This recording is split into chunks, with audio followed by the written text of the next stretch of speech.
Welcome to the Fair Housing Insiders.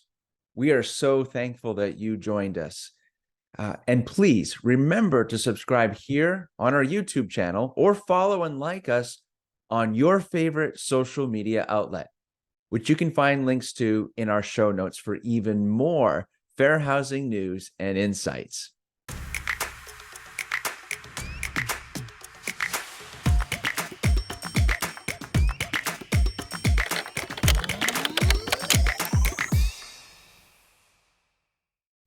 Hello, everyone, and welcome to the Fair Housing Insiders, episode 97.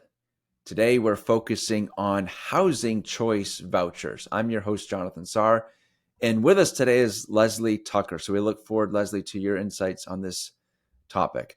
A unique topic, very sector specific. So we appreciate your education that you're going to provide for our audience today.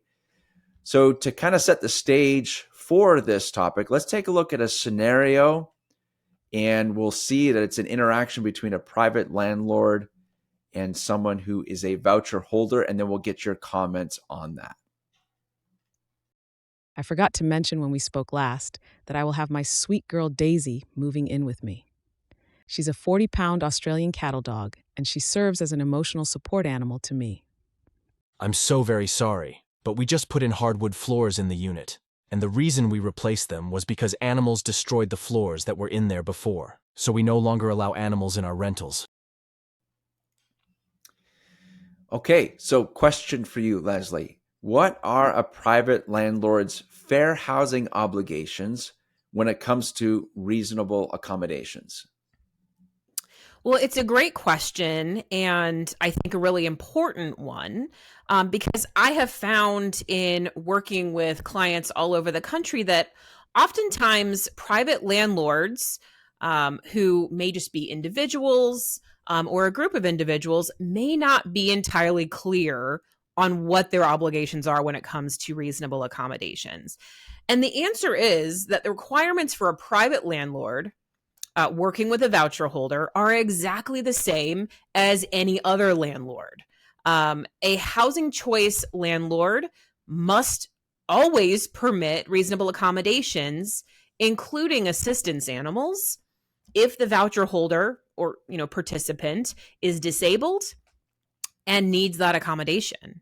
So even if the landlord doesn't permit pets, which is fine, he would have to permit an assistance animal if it was requested and necessary. Private landlords also have to permit reasonable accommodations for disabled participants, but the difference is the landlord is not required to pay for the cost of modifications. Got it. Okay, thank you for that explanation. So good scenario, realistic. Appreciate your thoughts on it. Let's take a look at another scenario. And again, same interaction, private landlord and a voucher holder. Let's check out this scenario and get your comments on it. I have a voucher from the Housing Authority. I hope that's not a problem. I'm sorry, but I don't participate in the voucher program.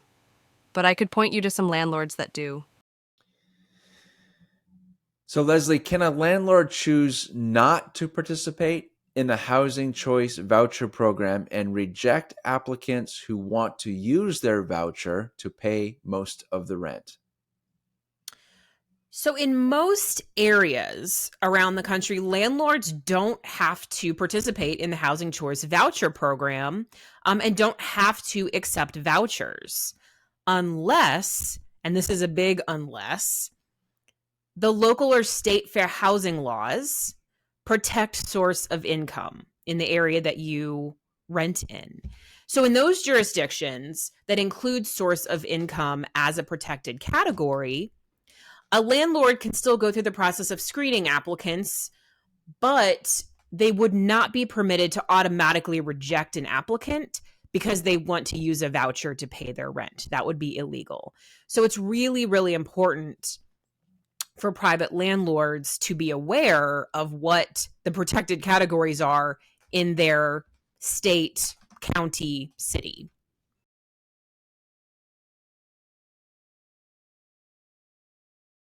Welcome back.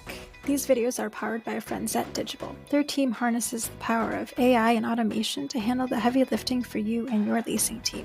And they understand the complexities of fair housing compliance. Their platform, Fiona, streamlines the process, ensuring each property's digital footprint is not only effective, but also fully compliant. Check out their website to learn more. Got it. Very good. So, what are a housing authority's fair housing requirements then?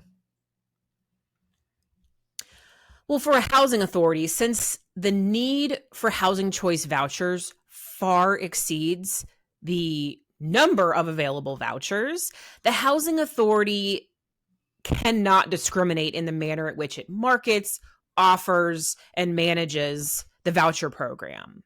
So, in addition, since housing authorities are federally funded, Section 504 requires that all the programs and activities of the housing authority don't create barriers to people with disabilities.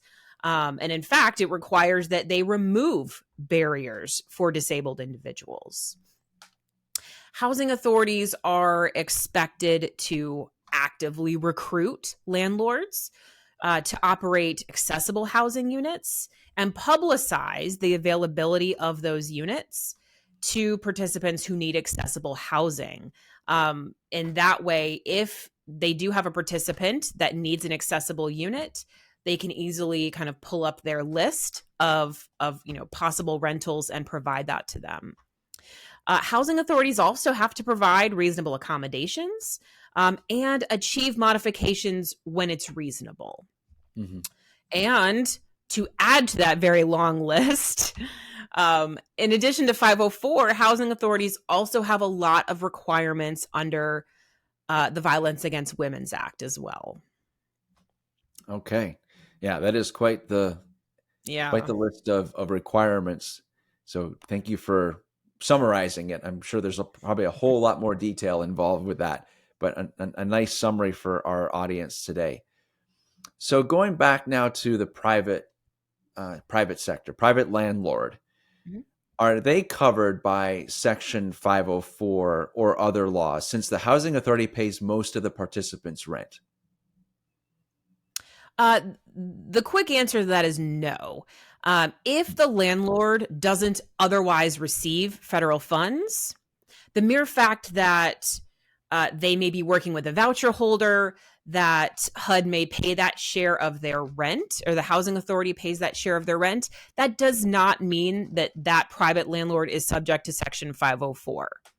The only time the landlord would be covered by Section 504 is if that landlord also receives some kind of direct subsidy for project-based Section 8 units or other direct federal funding.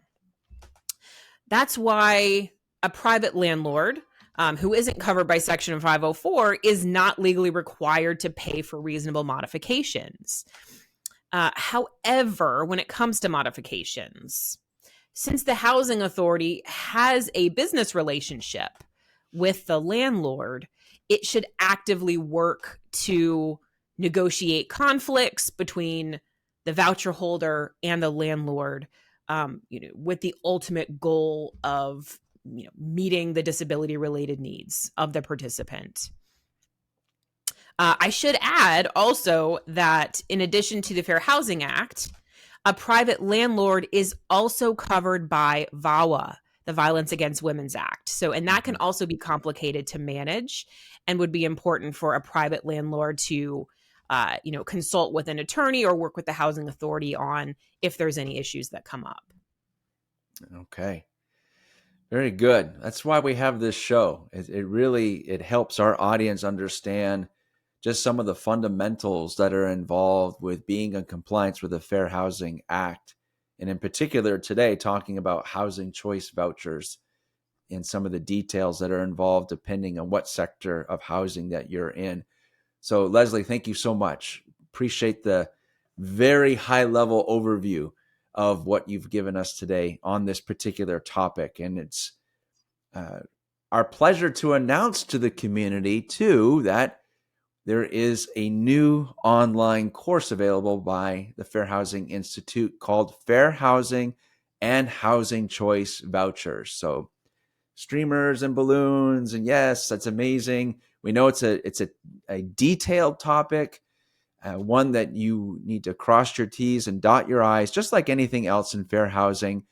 But we're pleased to announce the release of this course. It's a one-of-a-kind course, and it is specifically designed for employees who work in this housing sector. So make sure you check that out on fairhousinginstitute.com in our courses section to get more information.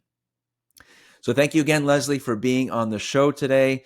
This has been another great topic, episode 97 on housing choice vouchers. We thank you to our amazing fair housing community. We appreciate you. We look forward to next time. Take care, everyone. Thank you for joining us, and we can't wait to hear your feedback about today's episode. Do you have a topic that you would like to see discussed in a future episode? Feel free to share that with us. In the show notes, you'll see a link to sign up for our newsletter. This newsletter will keep you up to date with our latest episodes, blogs, and information about our online fair housing courses. Thank you again, and happy training.